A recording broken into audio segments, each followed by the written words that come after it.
Hi, I'm Tom from Tom Cycle Recycling, and I thought I'd do a final walk-around video of Vincenzo's CB1100F Resto-mod that I built for him over the winter. He dropped the bike off last August, and I finished it a couple of weeks ago in early April, after many hours of disassembly, cleaning, powder coating, rebuilding, etc. I'll start up front to show you what went on as far as front suspension goes. What I've got here is front wheel, forks, calipers, brake rotors, and fender from a 92 VFR 750F. Since they're 41 millimeters, I have the triples bored out to 41 millimeters, and the tubes slide right in. Pretty much a piece of cake from there. The headlight bucket is from a 750 Custom, one of the old metal chrome-plated buckets that they used back in the day. They come out very nicely powder coated, and there's enough room inside to tuck a lot of the wiring harness. The wiring harness, by the way, is brand new, custom made by Peter Smick in Newton, Massachusetts, along with incorporating some of his little mods. He's also mated it to brand new controls from a 2014 CB1100.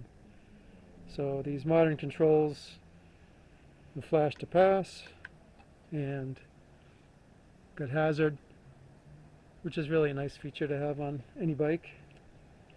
And he also mated it to these brand new gauges from Speed Hut, which includes a GPS driven speedo and electronic tach, which runs off of picks up a signal from one of the ignition wires.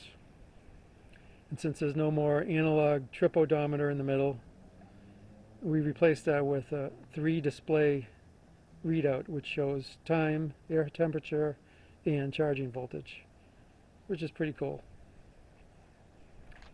And going back down below here, we've got the stock oil cooler and brand new black braided oil cooler lines that I made up for the bike. The engine is bored out to 1123 cc's and pretty much completely rebuilt, and I powder coated the engine while I had it apart. The carburetors were rebuilt by Mike Nixon at Arizona, pretty much stock jetting with the airbox and a paper filter, so the bike runs awesome. Didn't need any special tuning or jetting or anything like that. Throttle response is really good, and it's got plenty of power throughout the RPM range. And here we've got Euro rear sets. I was able to get a couple of sets of these from a friend of mine in Australia that I restored, and in conjunction with the Superbike bars up top here, it's a very comfortable riding position. And what also makes it comfortable is this Daytona Cozy seat from WebBike in Japan. It's a brand new seat, new bucket, modern padding, so it's very comfortable for long rides. Definitely not an issue to sit in it for hours. Back here we've got a swing arm from a 2012 CBR 600RR, and that's mated to rear wheel from the CBR 900RR, which is 5.5 inches wide. So nice fat back tire, which I really love the look of on this bike. Up top here, behind the tailpiece, we've got one of Gary Schufelt, also known as Headless, one of his taillight tuck / fender eliminators, which is pretty much a bolt-on.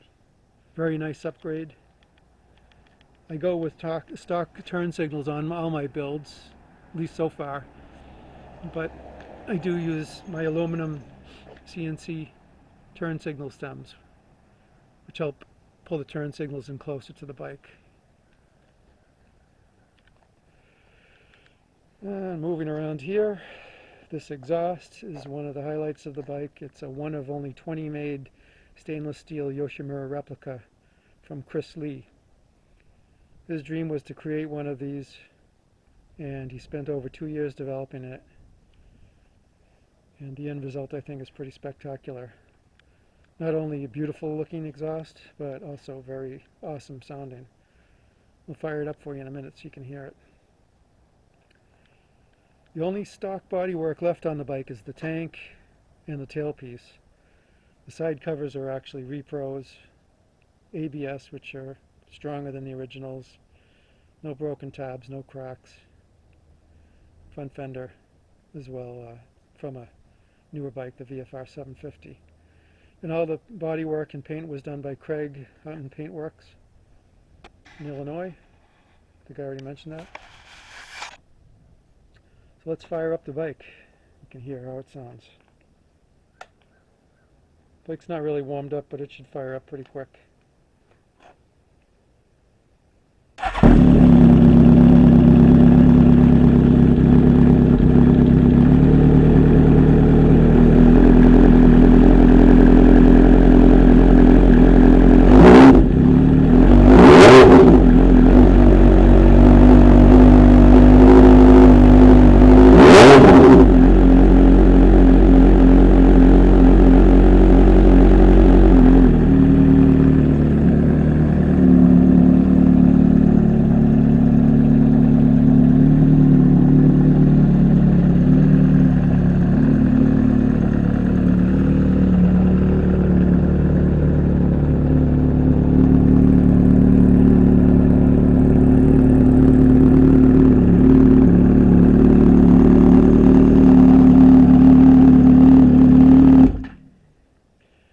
I have no idea why the digital display looks so funky on video, but if you were here you'd see it was working properly. It's just something not syncing up as far as the frame rate goes, I guess. Anyway, that's it. That's the bike. It's got about 40 miles on it so far that I've been enjoying putting on it. And when Vincenzo comes tomorrow, he's going to put at least 40 more just riding it home. Thanks for watching. Hope you like it. Bye-bye.